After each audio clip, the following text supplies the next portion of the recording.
புதுவையில் இரட்டை இன்ஜின் ஆட்சி அறிவித்திருக்கும் பட்ஜெட் வார்த்தை ஜாலங்கள் நிறைந்த மக்களை ஏமாற்றும் மாயாஜால பட்ஜெட் என புதுச்சேரி மாநில மக்கள் முன்னேற்றக் கழக சேர்மன் RL வெங்கட்ராமன் பட்ஜெட் குறித்து கருத்து தெரிவித்துள்ளார்.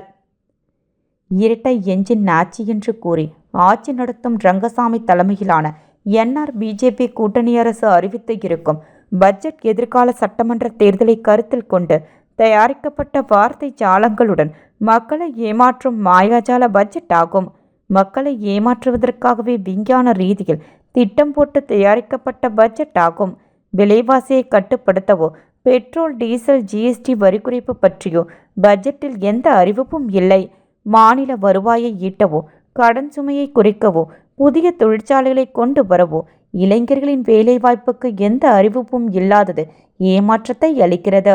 கஞ்சா, போதை, சூது, விபச்சாரம் போன்ற கலாச்சார சீரழிவால் அழிந்து வரும் இளைய தலைமுறைகளை காப்பாற்ற பட்ஜெட்டில் எந்த அறிவிப்பும் இல்லை.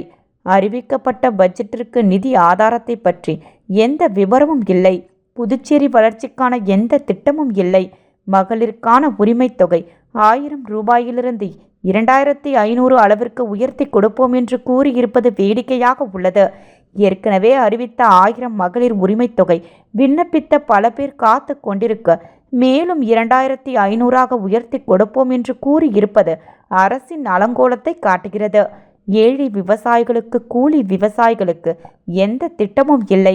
மாநில அந்தஸ்து பெறுவதற்குத்தான் BJP கூட்டணி வைத்துள்ளோம் என்று கூறிய ரங்கசாமி அவர்களுக்கு மத்திய அரசு புதுச்சேரிக்கு மாநில அந்தஸ்து இல்லை என்று கைவிரித்துவிட்ட பிறகும் கூட 4 ஆண்டுகள் கழித்து 2026 சட்டமன்ற தேர்தலுக்கு மீண்டும் துணைநிலை ஆளுநர் உரையின் மூலம் மீண்டும் கையில் எடுத்திருப்பது மக்களை ஏமாற்றும் செயலில்லையா?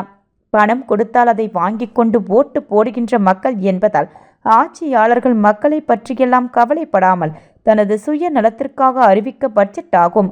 ஒட்டு மொத்தத்தில் எதிர்வரும் சட்டமன்ற தேர்தலை மனதில் கொண்டு விஞ்ஞான ரீதியில் திட்டம் போட்டு வார்த்தை ஜாலங்களுடன் மக்களை ஏமாற்ற அறிவிக்கப்பட்ட மாயாஜால பட்ஜெட் என திரு RL வெங்கட்ராமன் அவர்கள் தெரிவித்துள்ளார்.